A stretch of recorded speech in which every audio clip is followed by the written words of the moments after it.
On passe maintenant à la revue de presse internationale avec vous, Hélène. Bonjour. Bonjour Hélène. On commence cette revue de presse avec le bras de fer entre les pros et les anti-Morsi en Égypte. L'opposition égyptienne ne fléchit pas, titre ce matin le quotidien libanais L'Orient le jour, en rappelant que l'armée égyptienne a finalement déployé plusieurs chars devant le palais présidentiel au Caire, après que les heurts entre partisans et adversaires de Mohamed Morsi ont fait au moins 5 morts.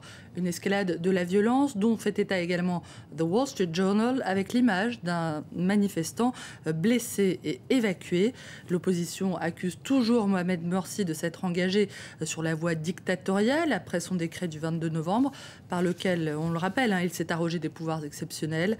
Mohamed Morsi qui promet qu'il s'agit là d'une mesure temporaire, mais dont l'ambiguïté inquiète de plus en plus. Où veut-il exactement en venir? Quelle est la nature de son projet pour l'Égypte? À voir, Hélène, pour terminer avec ce dessin qu'on a trouvé dans The China Daily. Le nouveau président est à dos de chameau et il y a devant lui beaucoup de chemins possibles. Le chameau, lui, ignore où Mohamed Morsi veut le mener. Et dans le sillage des printemps arabes, la percée des islamistes inquiète également en Libye. Plus d'un an après la chute de Kadhafi, la Libye reste en proie au désordre. Hier encore, près de 200 prisonniers, probablement des partisans du régime, sont parvenus à s'évader d'une prison du sud du pays, où l'influence des islamistes croît chaque jour un peu plus, influence à laquelle les États-Unis ont indirectement contribué, rapporte ce matin The New York Times. Ça n'était un secret pour personne, mais c'est un fait que l'administration Obama vient de reconnaître officiellement. Le journal raconte comment les États-Unis ont donné leur bénédiction, ou du moins fermé les yeux sur des livraisons d'armes du Qatar, dont ils savaient pertinemment qu'elles étaient destinées aux islamistes.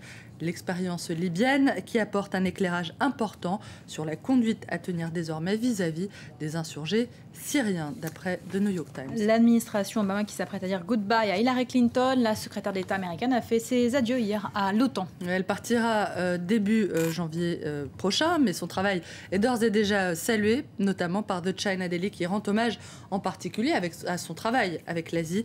Le journal dit aussi son respect pour cette marathonienne de la diplomatie, qui depuis sa nomination en 2009 s'est rendue dans plus de 100 pays, a passé au total 340 jours sur la route, dont 80 à bord de son 757.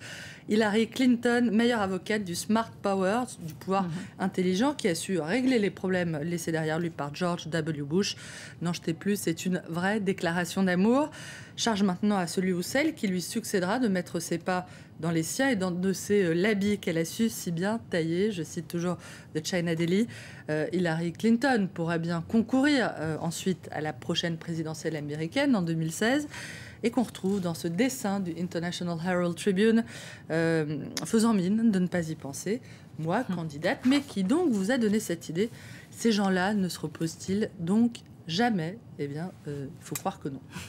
On termine avec un canular téléphonique, la blague de 2 animateurs radio australiens qui ont réussi à se faire passer pour la reine Elisabeth et le prince Charles. Le canular en question, Hélène, n'a pas beaucoup amusé, paraît-il, nos voisins outre-Manche, d'après The Guardian, qui raconte que 2 plaisantins ont réussi à obtenir de l'hôpital où séjourne Kate Middleton des infos intimes et confidentielles en piégeant une malheureuse infirmière au téléphone, qui a du coup, ils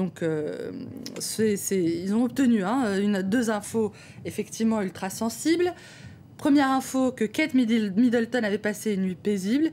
Deuxième info, qu'elle s'apprêtait à faire un brin de toilette. L'hôpital en question a dû ensuite présenter ses plus plates excuses, a promis de revoir toutes ses procédures téléphoniques et a fait connaître sa profonde désapprobation face à un procédé aussi ignoble.